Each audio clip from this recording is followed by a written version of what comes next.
jeudi 23 à 8 h. Arrivée de la police, des gens d'Épamarne, huissiers, et en quelques instants, on nous signifie d'être expulsés. Alors que nous avons une procédure qui est en cours avec notre propriétaire Épamarne. Alors Épamarne, c'est un établissement public, un aménageur public, qui envisage de réaliser une opération immobilière sur notre terrain, après que sera construite le Grand Paris, c'est-à-dire en 2020, 2022, 2024. Aujourd'hui, on n'en est encore qu'au stade de la création d'une ZAC. On est ici depuis maintenant presque 14 ans. Donc nous avons ouvert en 2005 avec un contrat d'AOT de 10 ans, qui était une convention précaire, enfin dite précaire, de 10 ans, qui avait comme motif de précarité la construction d'une autoroute, qui a été abandonnée. Nous considérons que notre bail est devenu un bail commercial en 2007, ce qui n'a pas l'air d'être la considération de notre nouveau propriétaire, puisque l'État a transféré sa propriété avec laquelle nous avions donc cette convention, très récemment, en 2014. Donc après avoir normalement eu un renouvellement tacite de notre convention, nous avons eu la visite d'Épamarne qui nous a indiqué qu'il était maintenant le nouveau propriétaire et que donc qu'il considérait que nous étions occupants sans titre à partir de 2014, et il nous a donc donné une convention précaire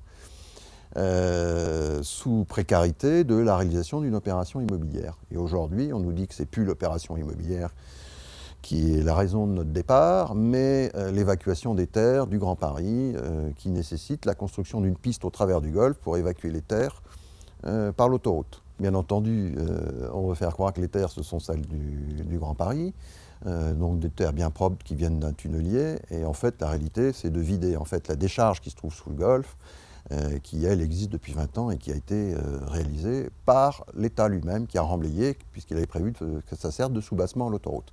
Mais il semblerait que ce qui était mis dans les décharges n'ait pas été du tout contrôlé. Donc c'est pour ça que vous avez aujourd'hui, vous voyez, une campagne de sondage sur le terrain. Notre nouveau propriétaire souhaite arrêter toute l'activité du Golfe, donc des décisions précipitées, avec notre maire qui souhaite faire une opération immobilière dans les délais les plus rapides. Donc voilà, cessation immédiate de l'activité du jour au lendemain, avec le personnel qui s'est retrouvé du jour au lendemain sans emploi. Donc les 5 salariés, les professeurs indépendants, donc aujourd'hui il y a 8 familles sur le carreau, du jour au lendemain, et nous l'impossibilité d'exploiter. Donc ce qui ne s'est jamais vu, c'est que notre société est expulsée manu militari. Ce qui est compliqué, écoutez, c'est que l'État effectivement a transféré la propriété à Épamarne, alors qu'à l'époque, quand nous sommes arrivés sur le site en 2004, il avait été convenu avec le préfet, le député maire, etc., et même les dirigeants d'Épamarne de l'époque, que nous pourrions acquérir nos terrains une fois que l'abandon de l'autoroute a été constaté.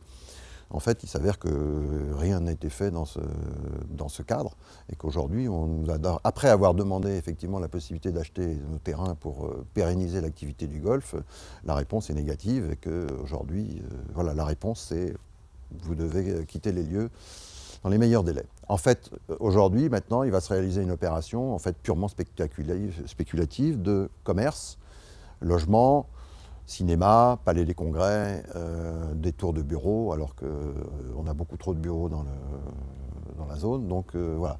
Et on va perdre donc un espace vert qui était très apprécié d'ailleurs des Villiérins et de toutes les communes environnantes. L'État va se retrouver à avoir à dépolluer un site qu'il a lui-même pollué pendant 20 ans, et qu'il va falloir maintenant dépolluer. Et les premiers sondages sont de toute façon assez alarmants.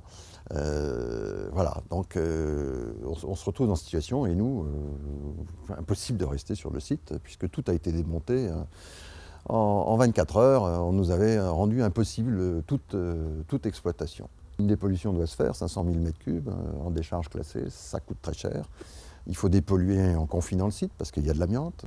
Et en plus, ce site a été avec un voisinage de camps, manouches, etc., qui ont eux-mêmes rempli le site, je dirais, avec leur activité plus ou moins légales de recyclage et qui ont effectivement eux aussi contribué au remplissage du site. Ce qui aurait été le plus intelligent, c'est de laisser en l'état, puisque en fait nous on a par-dessus cette décharge sur laquelle on a eu absolument interdiction de modifier le moindre profil, et maintenant avec le recul je comprends pourquoi. On nous a juste autorisé à mettre 30 cm de terre végétale pour faire pousser l'herbe, pour pouvoir l'utiliser en tant que golf. Tout ça sous contrôle, bien entendu, de la DDE, des PAMARM, déjà. Donc effectivement, maintenant, je comprends pourquoi tout ça, ça a été contrôlé aussi sévèrement à l'époque et pourquoi on a eu autant de difficultés à monter le projet.